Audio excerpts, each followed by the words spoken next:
everyone, and welcome to English Pod. My name is Marco. Hi, everyone. My name is Catherine. And today, Marco, we're talking about money. That's right. We're going to take a look at another lesson about money, but this time we're going to learn a little bit more about coins in the United States. That's right. Different coins, so different sizes and shapes, they have different names because they represent different amounts of money. So today we're going to learn the names of those coins, and we're also going to learn a little bit about British money. So let's check out the dialogue.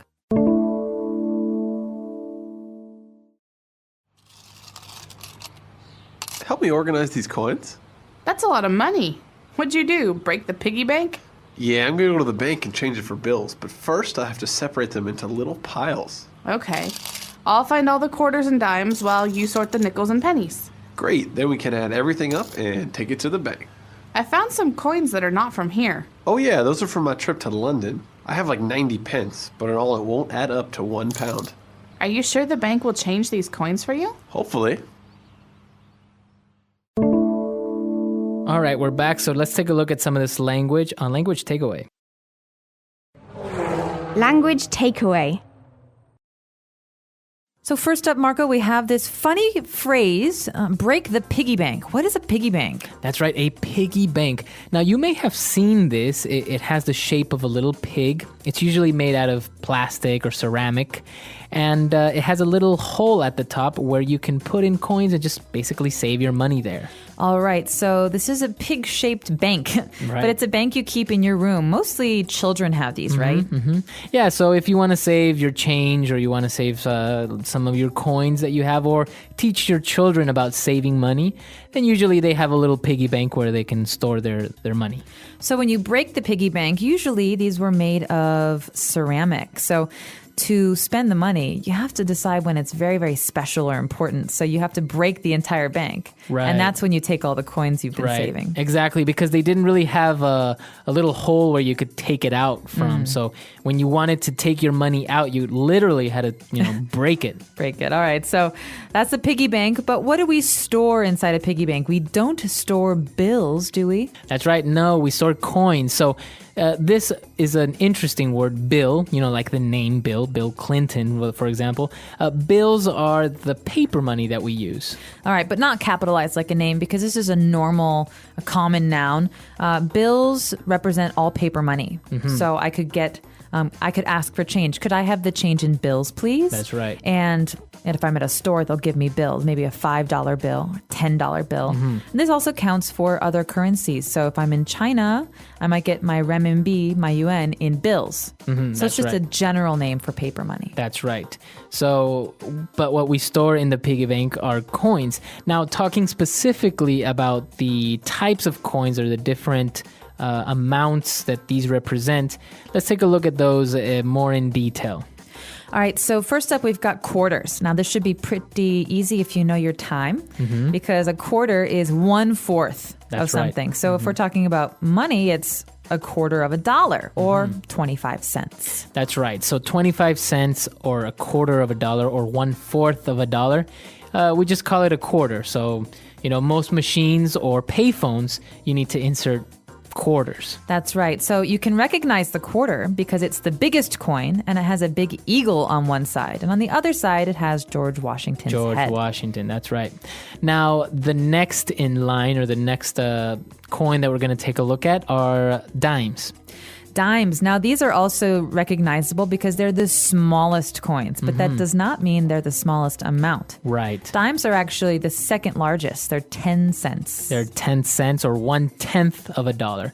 And so you can say they're 10 cents or you can say dime. So do you have, I don't know, if you have 10 dimes, that means you got a dollar. That's right. 10 dimes equal $1. And the face on the dime is Thomas Jefferson? Alexander Hamilton. I don't know. No, he was the first, he created basically the Department of the Treasury, but Thomas Jefferson is on another coin, and that's what we're going to look at next. That's right, the nickel. The nickel is like the metal, nickel. And so this one is a little bit bigger than the dime, but not as big as the quarter. Right. I think it's a little bit thicker, maybe. It is thicker, but it's not as much money. A nickel is 5 cents. 5 cents. So 1/20th of a dollar. That's right, 1/20th of a dollar. So this is what we call a nickel. So you would call this coin, you would say, hey, do you have any nickels? Dimes and nickels usually go together. I don't know why. Nickels and dimes. Nickels yeah. and dimes. He's counting his nickels and dimes means he doesn't have very much money. That's right. So yeah, and then on this coin, you have the face of Thomas Jefferson. That's right. Okay. And finally, we have the only coin that's not silver colored. It's actually more of a copper color. That would be the penny. The penny, that's right. 1 cent or 1 penny is the smallest of the coins, and actually you need 100 of these to make $1. That's right. So this is very unique because it's a different color. It's the smallest amount. And the face on this coin, do you know this one? Yes, this one is Abraham Lincoln. Correct. All right. So we've got all these important people. All of them were presidents, actually, except for Alexander Hamilton. That's right. And actually, I think Alexander Hamilton looks good. Better than the rest. I don't know He was why. a pretty handsome Yeah. man. Actually, no, he was said to be very funny looking, I think. Yeah. So actually, all of these coins, you can call them by these names, and everyone will recognize them, especially in the U.S. Now, I don't really think they apply to any other country, as we saw later on. For example, money in England or the United Kingdom. But usually in the U.S., if you say, "Hey, do you have any spare change, or do you have any nickels and dimes?" Then Or could I borrow a penny? Can I borrow a penny? Actually, in the U.S., they have these little things called "take a penny, leave a penny," right? Or give a penny, take a penny. Yeah. You see these because pennies are not worth very much money, and oftentimes people will leave a penny, and if you have something costs 26 cents, but you only have a quarter, you can take a penny and then spend that. Right. So they're basically free pennies. Right. You might see in a store. And then also, if you get change, maybe you don't want to carry those pennies around or that change, so you just leave that there. And then, it's kind of a way of recycling this small amount of money, which is very interesting. It is very interesting. But we're going to actually take a look at some British currency. So let's take another listen to the dialogue, and when we come back, we'll explore that.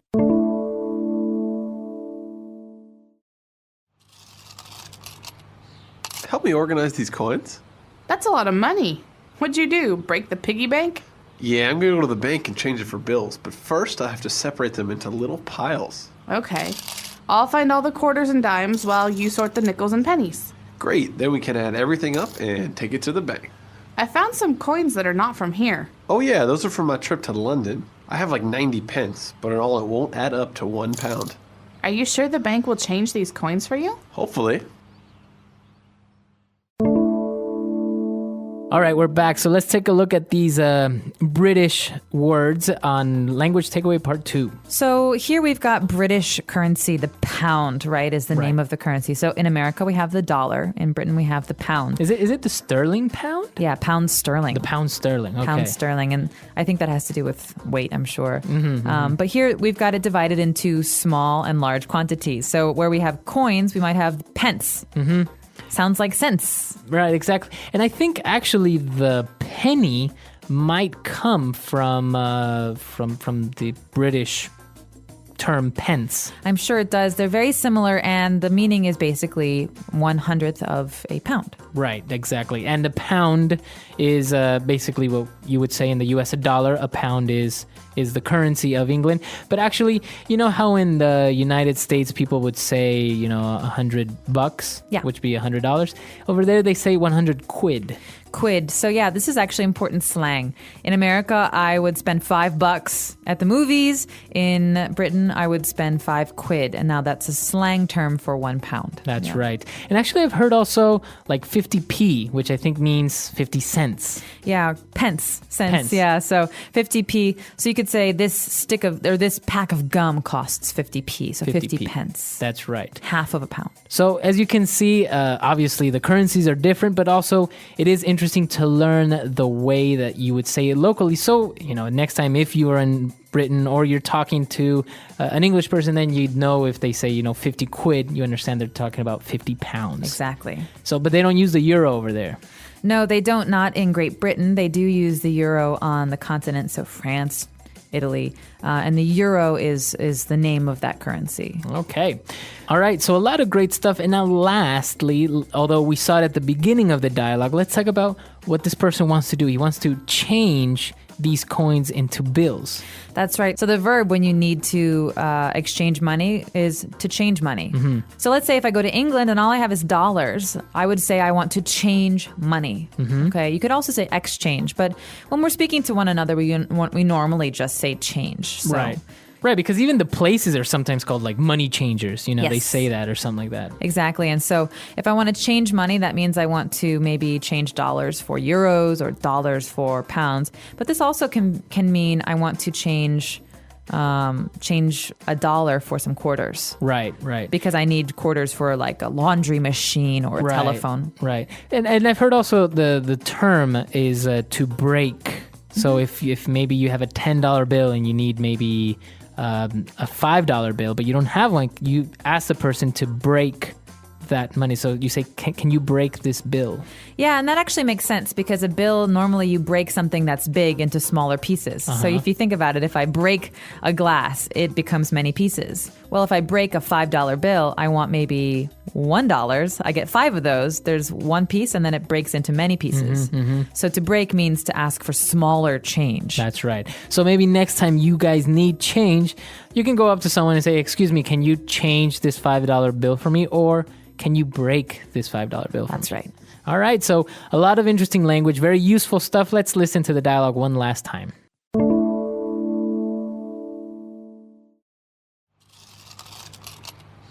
Help me organize these coins. That's a lot of money. What'd you do? Break the piggy bank? Yeah, I'm going to go to the bank and change it for bills, but first I have to separate them into little piles. Okay. I'll find all the quarters and dimes while you sort the nickels and pennies. Great, then we can add everything up and take it to the bank. I found some coins that are not from here. Oh yeah, those are from my trip to London. I have like 90 pence, but in all it won't add up to £1. Are you sure the bank will change these coins for you? Hopefully. All right, coming back to the topic now. You seem to know a lot about this stuff. Let's test your knowledge here. On the $100 bill, who do we find? What president or one person? Benjamin Franklin. That's right. But he wasn't a president, right? He was not. He was a very important figure in American history. Many people are familiar with the story of Benjamin Franklin and the kite with the key on it. So he discovered electricity. That's right. He was a very important inventor and also an important person when it comes to the creation of America. That's right. Now, the smaller of the bills would be the $1 bill. And actually, now you have a $1 coin as well. But on the $1 bill, do you know who's on there? I think is George Washington also, I think so, right? yeah. So he's on the quarter and on the $1 bill. We like to recycle our presidents. The $20 bill then would be Abraham Lincoln, right? Oh, in right. So they're actually on. That's kind of unfair, though. Favorite presidents in the United States. So yeah. But they haven't changed over time. Like in other countries, you see that they change according to the important person that's in government, or maybe like for example in China, you have Chairman Mao on there, which before you didn't, or in England you have Queen Elizabeth. Before was the previous ruler, which I think was King George the Sixth. So, but in the U.S., you guys flat out 100 years ago, these guys haven't changed them since then. Well, I think America likes to celebrate its creation. And which so is still a very young country, right? Right, 1776, so it's only been, 240 years. So yeah, the idea is basically that we celebrate the founding, so the beginning of the Republic, and the men who are involved in that, they're called the founders. George Washington, James Madison, Alexander Hamilton, all of Benjamin Franklin. These people were very important in the history of America, and that's why we celebrate them on our money. The one exception, of course, is Abraham Lincoln. Right. He was from the 1860s. Right, as you 16th remember. president. That's right. Yeah, and he was very important because of the Civil War and a lot of the changes that later happened to our Constitution. And so he's another person who's maybe added on. So he's basically the last guy you guys kind of celebrate, because you don't have, I don't know, Franklin Delano Roosevelt. right? Or Bill Clinton or something like this. Not yet. Right. So I guess we gotta wait a while. But that's very interesting. This history aspect of currencies is actually very, very interesting. It is. And one thing I'd like to add about quarters is that in the 2000s, so from 2000 I think on, the United States started to make state quarters. So you'll see oftentimes these quarters with the picture of a state. New Hampshire, Maryland, Illinois, California, and a special symbol of that state. And so Right. these are special quarters from the last maybe 10 years or so. Yeah, I remember seeing these because usually on the other side of the quarter, well, on one side you had George Washington, on the other side you had the eagle, the emblem of the flag, I guess. Well, not the flag, but the Emblem of the national republic. bird or the Yeah. republic. And but now you have these states, and it says Delaware, and it has a little maybe I don't know, flower or something that's representative of these states. So that was actually very nice. It was a collector's type thing as well, right? People were collecting. That's these. right. You can collect all 50. Some people did that, and you still see them in use. So those are the state quarters, and those generally are newer quarters. Okay, interesting. All right, guys, so we're out of time, but if you guys have any questions or doubts, you could find us at englishpod.com, and we'll see you guys there. Bye. Bye.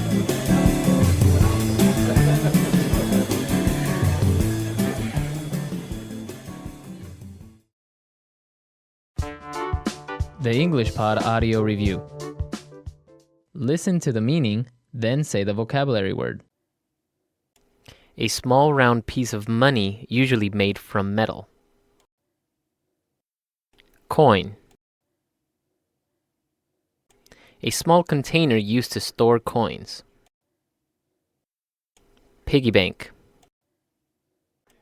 Form of money that is made from paper. Bill. A coin worth 1/4 of a dollar. Quarter. A coin worth 1/10 of a dollar. Dime. A coin worth 1/20th of a dollar. Nickel.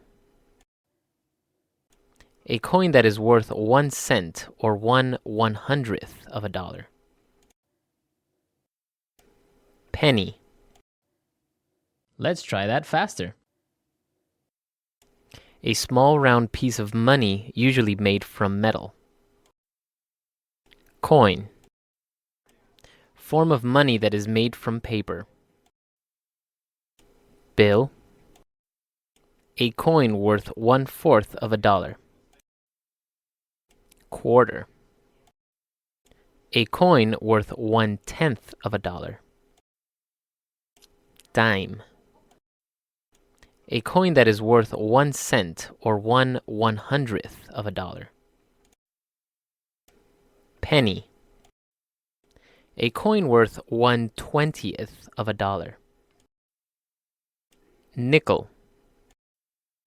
A small container used to store coins. Piggy bank.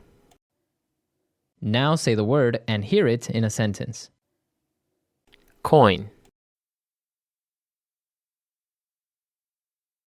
I don't like having coins in my pocket. Coin.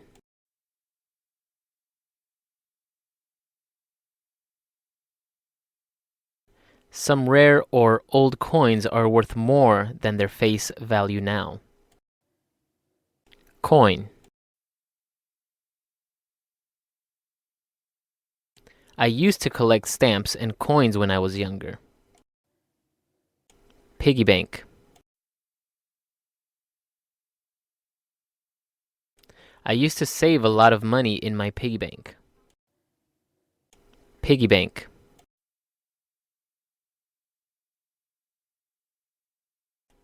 I bought my son a piggy bank so he could learn how to save. Piggy bank.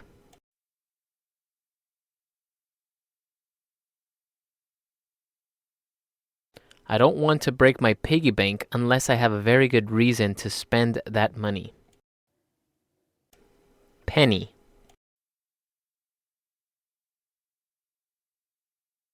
I remember when gumballs used to cost a penny. Penny. The face of Abraham Lincoln is on the penny.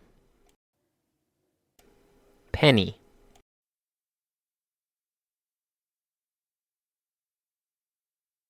Nowadays, there is nothing that costs a penny in the United States anymore. Bill.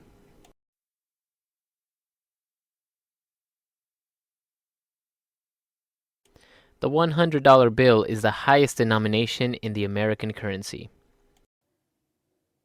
Bill. Can you change this $50 bill for me? Bill.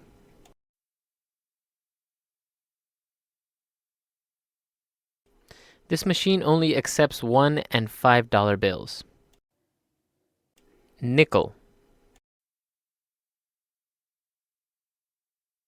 Bob is counting his dimes and nickels.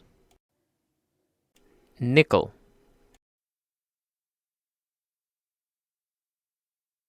Gas prices will go up a nickel per liter tomorrow. Nickel.